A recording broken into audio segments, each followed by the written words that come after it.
आज हम पढ़ रहे हैं कक्षा 8 विषय विज्ञान अध्याय 6 दहन और ज्वाला का भाग 2। तो आइए हम देखते हैं क्रियाकलाप 6.4।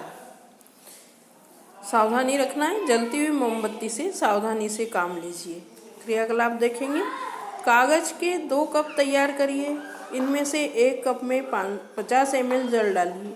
दोनों कपों को अलग अलग मोमबत्ती द्वारा गर्म करिए। आप क्या देखते हैं? कागज के खाली कप का क्या होता है? जल युक्त कागज के कप का क्या होता है? क्या इस कप का जल गर्म हो जाता है? यदि इस कप को गर्म करना जारी रखेंगे तो हम कागज के कप में भी जल को उबाल सकते हैं। क्या आप इस परिघटना को कोई स्पष्टीकरण के बारे में सोच सकते हैं? कागज के कप को दी जाने वाली ऊष्मा चालन द्वारा जल में चली जाती है, अतः जल की उपस्थिति में ताप कागज के ज्वलन ताप तक नहीं पहुंच पाता, इसलिए वह जलता नहीं है। जिन पदार्थों का ज्वलन ताप बहुत कम होता है और जो ज्वाला के साथ सरलतापूर्वक आग पकड़ लेते हैं, ज्वलनशील पदार्थ कहलाते हैं। ज्वलनशील पदार्थों के उदाहरण हैं पेट्रोल, एल्कोहल, द्रवित पेट्रोलियम गैस अर्थात LPG। क्या आप कुछ और ज्वलनशील पदार्थों की सूची बना सकते हैं? तो आप कुछ पदार्थों को भी सूची में लिख सकते हैं। हम आग पर नियंत्रण कैसे पाते हैं? आपने घरों, दुकानों और कारखानों में आग लगते देखा या सुना होगा। यदि आपने इस प्रकार की कोई दुर्घटना देखी है तो उसका संक्षिप्त विवरण अपनी नोटबुक में लिखिए। यह अनुभव अपने कक्षा के साथियों के साथ भी बांटिए। अपने क्षेत्र की अग्नि सेवा के टेलीफोन नंबर का पता लगाइए। यदि आपके या आपके पड़ोसी के घर में आग लग जाए तो सबसे पहले आप अग्निशमन सेवा को सूचित करिए, अर्थात हम फायर ब्रिगेड वालों को सूचना करते हैं। जब कभी हमारे घरों में या आसपास कहीं आग लग जाती है तो फायर ब्रिगेड को हम बुलाते हैं।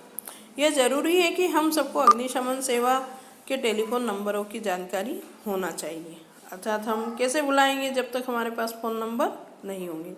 ये आप देख रहे हो यहाँ पर कि ये जो व्यक्ति है देख रहे हैं कि फायरमैन दबाव के साथ जल फेंककर आग बुझा रहा है। ये यहाँ इस मकान में आग लगी हुई है और ये फायर ब्रिगेड वाला जो व्यक्ति है ये उस पानी को इस पाइप के द्वारा उस पर फेंक रहा है। क्या आपके शहर नगर में फायर ब्रिगेड स्टेशन है? जब फायर ब्रिगेड आती है तो वह क्या करती है? वह आग पर जल डालती है। जल ज्वलनशील पदार्थों को ठंडा करता है जिससे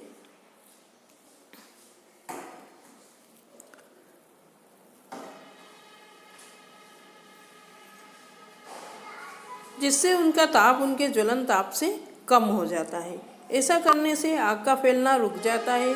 जल वाष्प ज्वलनशील पदार्थों को घेर लेता है, जिससे वायु की आपूर्ति बंद हो जाती है और आग बुझ जाती है।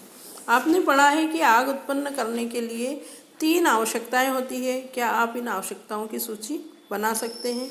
अर्थात आग कैसे लगती है या ज्वाला कैसे जलती है, उसके लिए किन किन चीज़ों की आवश्यकता होती है।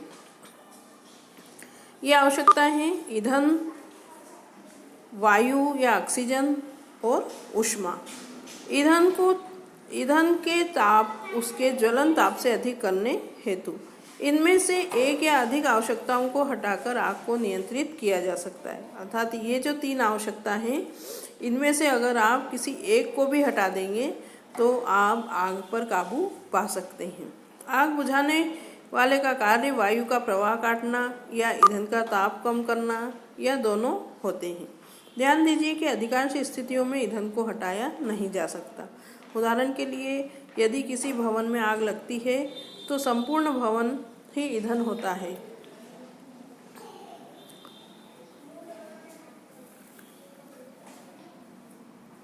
अब हम देखते हैं कि अग्निशमन किस प्रकार कार्य करते हैं। जल सबसे अधिक प्रचलित अग्निशामक है, परंतु जल तभी कार्य करता है जब लकड़ी और कागज जैसी वस्तुओं में आग लगी हो। यदि विद्युत उपकरणों में आग लगी हो तो जल विद्युत का चालन कर सकता है और आग बुझाने वाले को हानि हो सकती है, अर्थात जो आग बुझा रहा है उसको करंट भी लग सकता है। और तेल और पेट्रोल में आग लगी हो तो जल का उपयोग उचित नहीं होता। क्या आपको याद है कि जल तेल से भारी होता है, अतः यह तेल के नीचे चला जाता है और तेल ऊपर जलता रहता है। विद्युत उपकरण और पेट्रोल जैसे ज्वलनशील पदार्थ में लगी आग के लिए कार्बन डाइऑक्साइड सबसे उत्तम अग्निशामक होता है, क्योंकि जो तेल है वो पानी के ऊपर तैरता है, इसलिए उसमें आग नहीं बुझ पाती है, तो उसके लिए कार्बन डाइऑक्साइड का उपयोग किया जाता है। ऑक्सीजन से भारी होने के कारण कार्बन डाइऑक्साइड आग को एक कंबल की तरह लपेट लेती है। इससे ईंधन और ऑक्सीजन के बीच का संपर्क टूट जाता है, अतः आग पर नियंत्रण हो जाता है। CO2 का अतिरिक्त लाभ यह भी है कि सामान्यतः यह विद्युत उपकरणों को कोई हानि नहीं पहुंचाती। हमें कार्बन डाइऑक्साइड की आपूर्ति कहाँ से मिलती है? उच्च दाब पर यह द्रव के रूप में सिलेंडरों में भरी जाती है। LPG किस रूप में सिलेंडर में रखी जाती है? सिलेंडर से छोड़े जाने पर CO2 बहुत अधिक फैलती है और ठंडी हो जाती है, अतः यह न केवल आग को चारों ओर से घेर लेती है बल्कि ईंधन के ताप को भी नीचे ले आती है।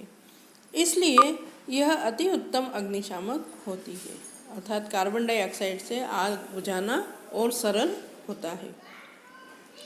CO2 प्राप्त करने का एक दूसरा तरीका सोडियम बाइकार्बोनेट अर्थात बेकिंग सोडा या मीठा सोडा जो होता है, या पोटेशियम बाइकार्बोनेट भी ले सकते हैं इसकी जगह, जैसे रसायनों के पाउडर का भारी मात्रा में छिड़काव। आग के निकट इन पदार्थों के से बहुत सी कार्बन डाइऑक्साइड गैस निकलती है जो आग बुझा देती है। तो ये 2-3 तरीके हमने आग बुझाने के देखे। धन्यवाद।